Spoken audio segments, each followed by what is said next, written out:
Welcome back, everyone. Today we are talking about two of the most common verbs in the entire English language, and yet they confuse learners every single day. Those two verbs are come and go. Yes, and these two words seem so basic that people assume they already know them. But the truth is, even intermediate learners make mistakes with come and go regularly, because the logic behind them is more interesting than it first appears. So, today we are going to go deep into both words. We're going to look at the core idea, the structures, the common situations, the phrasal verbs, the mistakes, and we will give you loads of examples. By the end, you will feel genuinely confident using both. Let us start with the most basic question. What is the difference between come and go? Okay, so here's the core idea. Come means movement toward the speaker or toward the listener. Go means movement away from the speaker or away from the current location. That's the heart of it. So it's about direction relative to where someone is. Exactly. Come is toward, go is away. If you're moving in the direction of the person speaking or the person listening, you use come. If you're moving away from the current location, you use go. So come pulls people toward, go pushes people away. That's a beautiful image. Come is a pull. Go is a push. Keep that picture in your mind and you'll make the right choice most of the time. Now, let's talk about how the speaker's location affects the choice. This is where it gets really interesting. The choice between come and go depends on where the speaker is or where the speaker will be at the time of the action, not just where they are right now as they speak. Can you explain that with an example? Of course. Imagine you're at home and your friend is at a party. Your friend calls and says, "Are you coming to the party?" They use coming because from their perspective, you would be moving toward them. You would be coming to where they are. Now, if you were telling your other friend about the same party, you might say, "Are you going to the party?" Because from your perspective, both of you would be moving away from your current location toward the party. So the same movement can be described as coming or going, depending on whose perspective you're taking. Exactly. Coming is the view from the destination. Going is the view from the starting point. If you're at the destination or identifying with someone at the destination, use come. If you're at the starting point, use go. That's such a clear way to put it. The destination perspective uses come. The starting point perspective uses go. And this is exactly why native speakers sometimes say, "I'll come to your party," even when they're not there yet. They're speaking from the perspective of where the listener is. They're saying, "I will move toward where you are." So it's not just about physical location at the moment of speaking. It's about whose point of view you're adopting. Right. And this perspective taking is very natural in English. When you want to show warmth or connection to the listener, you use come because it implies you're moving toward them. When you're simply stating a fact about movement away from your current place, you use go. Let's look at some everyday situations where this plays out very clearly. Sure. Someone knocks on your door. You're inside. You shout, "I'm coming." You use coming because you're moving toward the door and toward the person outside. You're heading toward them. And if you're leaving the house, you say, "I'm going." Yes. "I'm going" means you're moving away from your current location. I'm going to work. I'm going to the supermarket. I'm going out for a walk. All of these are movements away from where you are now. What about invitations, like when you invite someone to join you somewhere? Great situation. If you're already at a place and you invite someone to join you there, you say, "Come. Come join us at the restaurant. Come to my house this evening. Come and sit with us." The movement is toward you. And if you're inviting someone to go somewhere with you from your current shared location, Then you use go. Do you want to go to the cinema tonight? Shall we go for a walk? Let's go to that new cafe.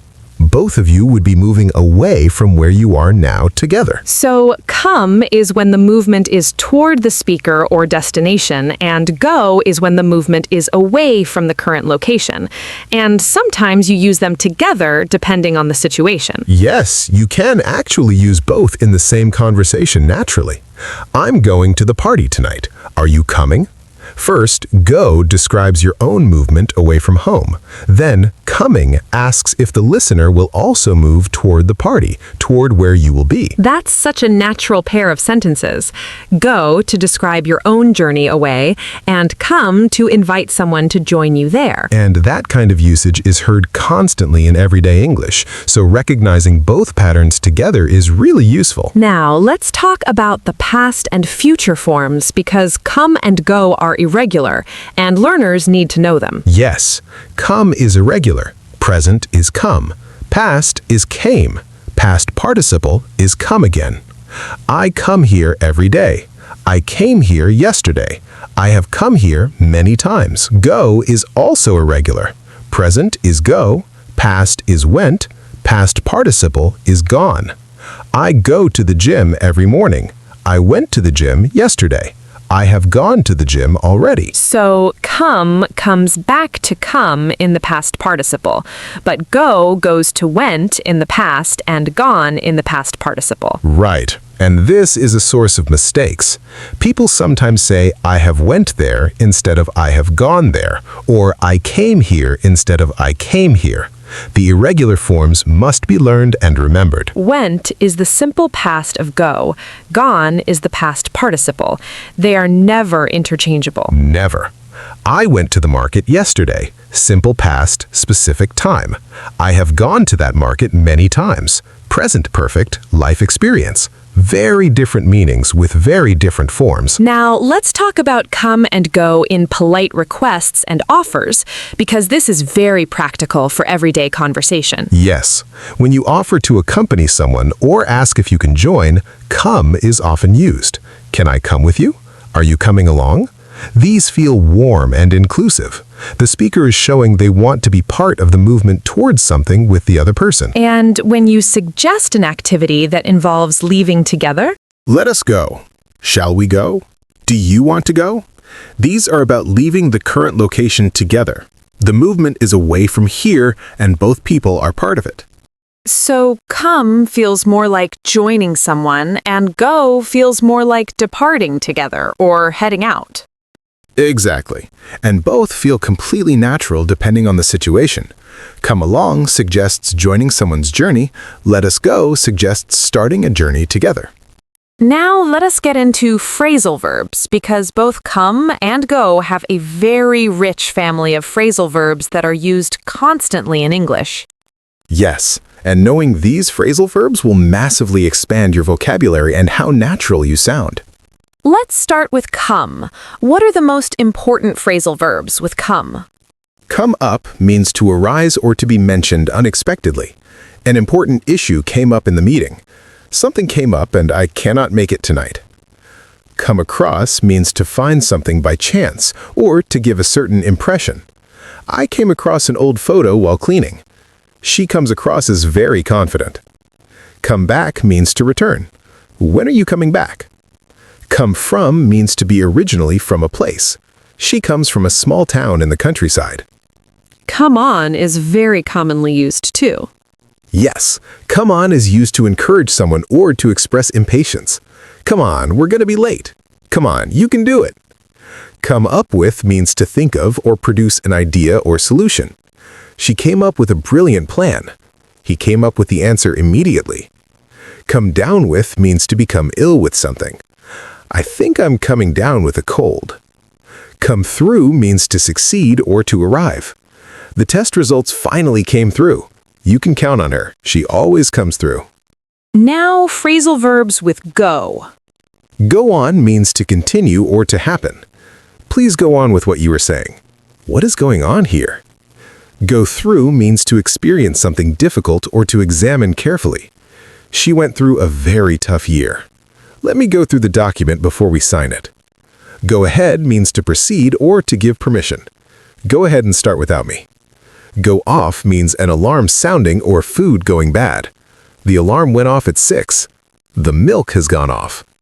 Go along with means to agree with or follow. Yes, he just goes along with whatever his friends say. And go over means to review or check. Let's go over the plan one more time before the presentation. Go back means to return to a place or topic. I went back to my hometown last summer. Let's go back to what you said earlier. Go out means to leave the house for socializing. They go out every Friday evening. And go for means to choose something or to attempt something. Exactly. I'll go for the chicken. She went for the promotion and got it. So, both come and go have huge families of phrasal verbs that are used in everyday English. Learning even a handful of these will make you sound much more natural and fluent. Now let's get into the mistakes. Where do learners go wrong with come and go? The first and most common mistake is using go when come is needed in invitations and conversations. Someone at a party calling their friend might say, "Are you going to come here?" That's slightly unnatural. The more natural version is, "Are you coming?" or "When are you coming?" because the movement is toward the speaker who is already at the party. So learners sometimes default to go even when the direction is clearly toward the speaker or the listener. Yes, the instinct in many languages is to use the equivalent of go for most movement. But in English, you have to consciously ask, is this movement toward me or toward someone I'm talking to? If yes, use come. The second mistake is using come when go is needed when talking about your own movement away from where you are. Right. Saying, "I will come to the supermarket now" when you're at home heading out. That sounds strange. You're moving away from your home. The natural sentence is, "I will go to the supermarket now." Come would only work if you were speaking to someone at the supermarket and telling them you're heading toward them. The third mistake is using the wrong past or past participle forms. Saying I have went or I comed are both wrong. Went is only the simple past of go. Gone is the past participle of go.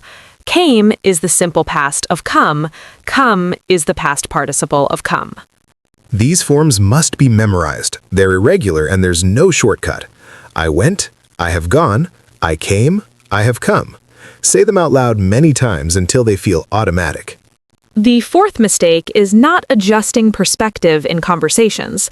Someone at home asking their friend who is at a party whether they should join them says, "Should I go there?" That's technically correct, but sounds a bit cold or distant. A warmer and more natural option when showing enthusiasm or connection is, "Should I come over?"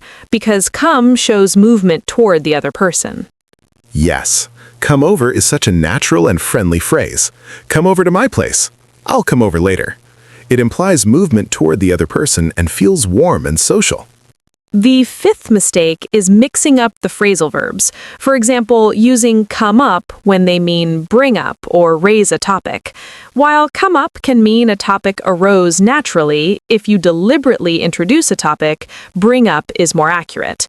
She brought up the salary issue, meaning she deliberately introduced it. That issue came up in conversation, meaning it arose naturally. Good distinction. Come up suggests something arose on its own. Bring up suggests someone deliberately introduced it. The sixth mistake is forgetting that come and go are used differently in phone conversations and messaging. When someone calls you and says, "Where are you?" if you're on your way to meet them, you say, "I'm coming," not "I'm going," because you're moving toward them and they're at the destination. Yes, I'm on my way and I'm coming both work in that context. I'm going sounds like you're heading somewhere unrelated to the person on the phone. Let's now do a quick practice round.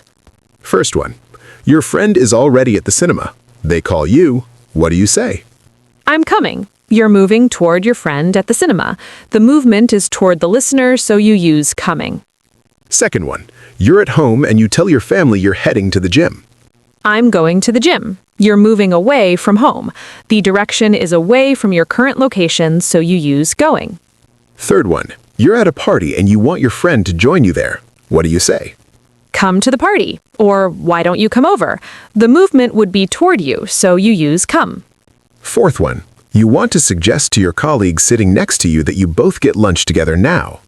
Shall we go for lunch? Both of you are moving away from the office together. The direction is away from your shared current location, so you use go.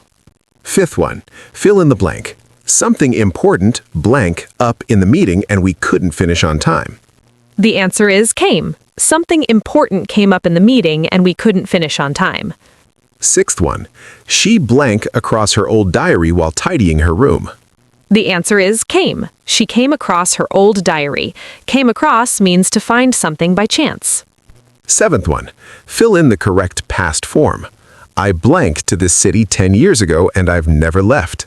The answer is came. I came to the city 10 years ago. Came is the simple past of come. And one more, I have blanked to this restaurant many times. It's my favorite. The answer is come. I have come to this restaurant many times. Come is the past participle used with have for present perfect. You can see how clear the patterns become once you understand the direction rule and you know the irregular forms. Yes, and the more you practice, the more natural these choices become without having to think about them. Let us now do the final summary. Come means movement toward the speaker or toward the listener.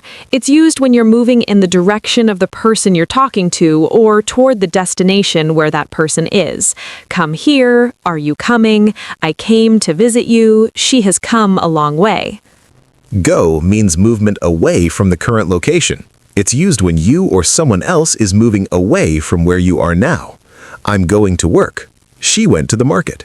They have gone on holiday. Let's go. The key question to ask yourself is always this: is the movement toward the person I'm speaking to or toward where they are? Use come. Is the movement away from the current location? Use go. The irregular forms are essential to know. Come, came, come. I come here often. I came yesterday. I have come before. Go, went, gone. I go to the gym. I went last week. I have gone already. Both come and go have rich families of phrasal verbs. Come up, come across, come back, come through, come down with, come up with, go on, go through, go ahead, go off, go over, go back, go out, go for. Learning these phrases makes your English much more natural and expressive. Two little words with a lot of richness behind them. The more you notice them in real English around you, the more the patterns will click naturally.